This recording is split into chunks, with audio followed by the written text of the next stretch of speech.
जय भोले जी। एक बार सिकंदर ने एक ऊंट मंगवाया और हीरे मोतियों से लदवा कर उसे अपने सैनिकों के साथ बाजार में छुड़वा दिया। सैनिकों से बोला कि इसकी कीमत 1 रुपये लगाना और बाजार में जाके पूरे में शोर मचा दो कि 1 रुपये इसकी कीमत है और जिसको खरीदना है वो खरीद सके। सैनिक उसे ऊंट को लेके बाजार में गए। सब लोग उस ऊंट को देखते और पूछते कि कीमत कितनी है, तो सैनिक बताते कि इसकी कीमत 1 रुपये है। सब लोग सुन के चुपचाप वहाँ से चले जाते, क्योंकि जो सिकंदर था किसी के भी पास एक पैसा भी नहीं छोड़ा था, सब कुछ सबसे हड़प लिया था। तो इसलिए सब लोग मायूस होकर आगे बढ़ जाते। वहाँ एक नौजवान था, उसने उस ऊँट को देखा और अपने घर जाके माँ से बोला, माँ मुझे 1 रुपये दे दे, 1 रुपये दे दे। वो हीरे मोती से जड़ा हुआ ऊँट है, अगर हमने ले लिया तो हम माला माल हो जाएंगे। माँ कहती है, बेटा मैं कहाँ से पैसा लाऊं? सिकंदर ने 1 पैसा तक नहीं छोड़ा है, तो रुपए की बात कर रहा है, कहाँ से मैं लाऊं पैसा? नगर में कोई ऐसा नहीं है जिसके पास सिकंदर ने कुछ भी छोड़ा हो। वो बोलता है, माँ कहीं से भी इंतजाम कर, हम बहुत माला माल हो जाएंगे, कहीं से भी 1 रुपये का इंतजाम कर।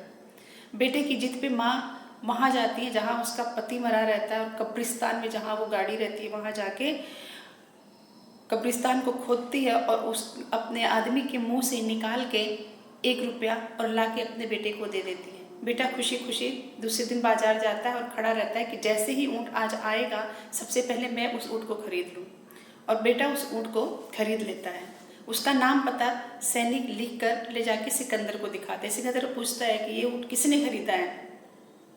तो बताता है कि एक बूढ़ी माँ थी और एक उसका बेटा था, उन्होंने खरीदा है।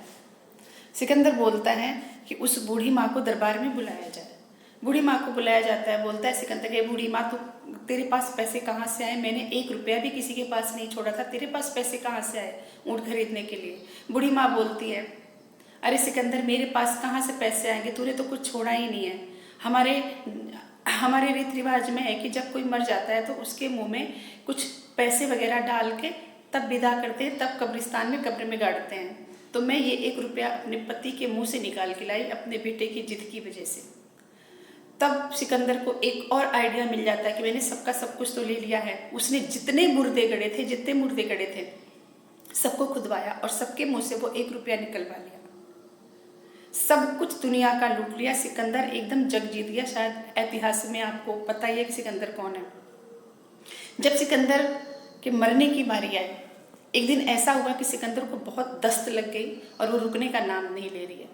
और उसके पास एक से एक वैद्य बैठे हुए थे, हकीम वैद्य इतने बैठे हैं।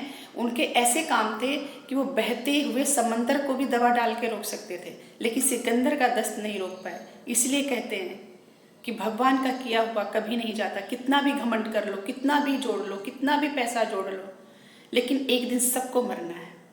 सिकंदर रोता रहा, अपने परिवार से, अपने रिश्तेदारों से, वैद्य से, हकीम से, सबसे गिड़गिड़ाया कि मुझे कोई बचा लो। बाद में उसे ये बात समझ में आई कि मौत से बड़ा कुछ नहीं है, काल से बड़ा कुछ नहीं है। मैंने सबका सब कुछ लूटा, इतना सब पे हक जताया, सब पे धौंस जमाया, लेकिन आज मैं खाली हाथ जा रहा हूँ। उसने अपने सैनिकों से, अपने दरबारियों से, घर वालों से बोला कि जब मैं मरूँ तो मेरी अर्थी ले जाते समय मेरे दोनों हाथ बाहर निकाल देना, ताकि दुनिया वालों को ये पता चले कि सिकंदर ने बहुत कुछ कमाया, बहुत कुछ कमाया, किसी के पास कुछ नहीं छोड़ा। लेकिन आज मौत उसे लेके जा रही है और खाली हाथ जा रहा है, मेरे साथ कुछ नहीं जा रहा है। तो इस कहानी के कहने का मतलब तो आप समझ गए होंगे। हमारे ही पड़ोस में आज कुछ दूरी पे एक नेता थे, आज उनकी डेथ हो गई है। उन्होंने काफ़ी लोगों को लूटना, पाटना, ढंग से बात नहीं करना, सब करना। तो उनके जाने के बाद ऐसा नहीं है कि कोई शोक मनाए, लोग करे चले गए, अच्छी बात है, लेकिन काफ़ी अत्याचार मचा रखा था उन्होंने। तो जो हमारे कर्म है वही हम अच्छा करते हैं तो लोग बोलते हैं बेचारा बहुत अच्छा था, हम बुरा करते हैं तो लोग बोलते हैं अरे बहुत बुरा था। अच्छाई बुराई रह जाती है। तो किसी का दिल मत दुखाओ। कब हमारी मौत आ जाए हमें पता नहीं है। मौत जो है मुहूर्त देखकर नहीं आती है। तो सबसे बड़ा क्या है? भगवान की पूजा पाठ, भक्ति। लाइफ में खुश रहिए। आप देखिए, मैं अलग अलग तरीके की वीडियो बनाती हूँ। मेरा कोई एक थीम नहीं है वीडियो बनाने का। खाना बनाने का, ढोलक बजाने का, समझाने का, हर चीज़ का मैं अलग अलग बनाती हूँ। क्यों? खुश रहो, हर चीज़ सीखो, लाइफ में खुश रहो और सबको खुशियाँ दो और भगवान का भजन कीर्तन करते रहो। जय भोले।